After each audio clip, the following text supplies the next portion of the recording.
So now in this video we're going to look at a DC converter that I bought. You take a higher voltage, 8 volts to 35 volts, and it outputs 5 volts.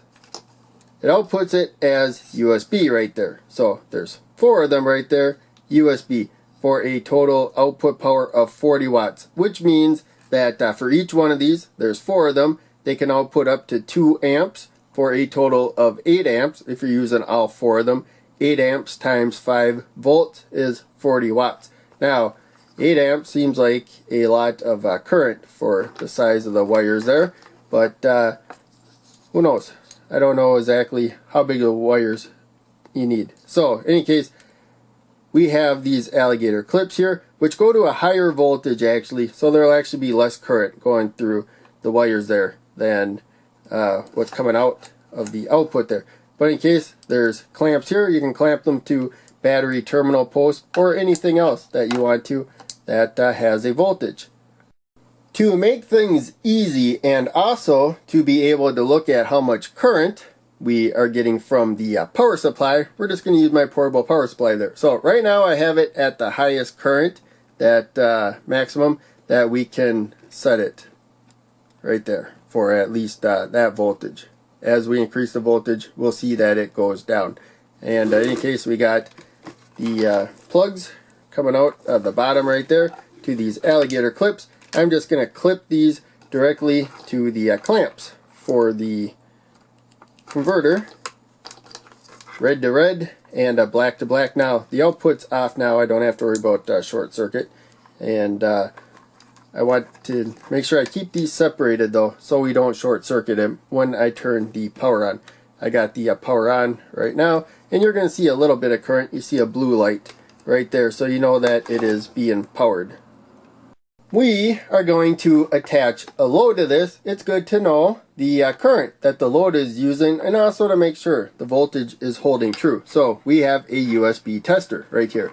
Really simple. You just plug it in to your USB power source right there, and you get a display on there. We can see the voltage that it's outputting right now. That seems like that may be a tad bit higher than normal, but in any case, a little more than 5 volts. No current right now. You can see here how much current this unit needs though. About 20 milliamps, which isn't too surprising. We got a bunch of LEDs being lit up right there. And so I'll plug that back in. The load for today's video is going to be this USB fan, which does have, it's not plugged into anything right now. I'll unplug it, and plugs pretty tightly. Does have a couple 18650 batteries in there for backup power, and hopefully it doesn't make an annoying sound when you are filming, but in person it does not. This swivels around almost 360 right there. So we can charge it with the micro USB, and we have a USB here. That's actually an output. There's a couple 18650 batteries. I bought one a long time ago where you could remove them. This one is sealed. Unfortunately, my old one, the micro USB doesn't work anymore, and I may have dropped it or something and it broke. I don't know, but in any case, I bought a new one.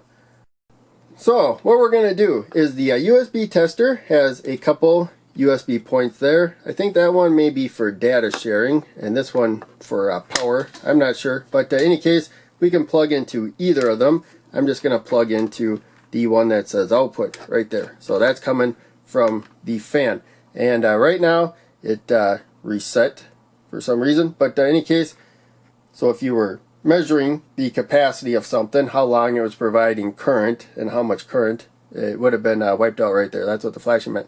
Right now it's charging the fan 1.3 amps, and we got 1 amp over here, and for some reason things kind of shuffle every bit, but when I turn the fan on, we can see it needs more power. As I can turn it up, it needs even more. So I have been noticing for some reason it kind of drops in voltage like that. I don't know what the deal is. So now, yeah, it won't be charging. But I noticed something else. So let's turn the fan off. Now it seems to hold that voltage for some reason. Let's go up. You notice we got about 1 amp coming out and a little bit more there. That's because we have a higher voltage here and a lower voltage there. that means we're going to need less current from the power supply and more current from the converter to power something at a lower voltage. Now, what we're going to do, let's go up to 12. And I think now this will stabilize. So that's one thing that I noticed. There we go. Seems to do better with a higher voltage than 8 volts. So for some reason this setup, 8 volts doesn't seem to be a good minimum. But as you can see there, we seem to be doing alright. Now, as I said before, we got higher voltage there, lower voltage. So higher voltage, lower current. Lower voltage, higher current. That's the power transfer. This is taking the power, taking the same amount of power in, providing the same amount of power out plus losses. There are losses, so it's not perfect. But we got, if you got twice the voltage, there we go, coming in as going out. If everything's perfect, you should have half the current coming in as is going out. Hopefully that fan is not making an annoying noise. I won't know until I process the video. But in any case, now it's charging the battery. And so this goes up to 35 volts.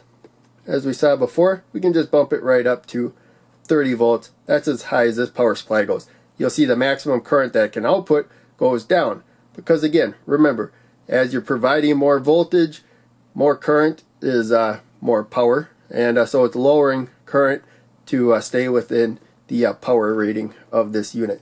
But in any case, there you can see 0.283 amps coming out of the power supply into the converter. Out of the converter, we got a much lower voltage and so much higher current right there.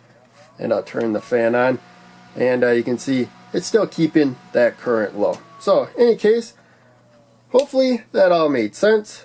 Power conversion is a big part of electronics if you're going to start making your own power storage or whatnot.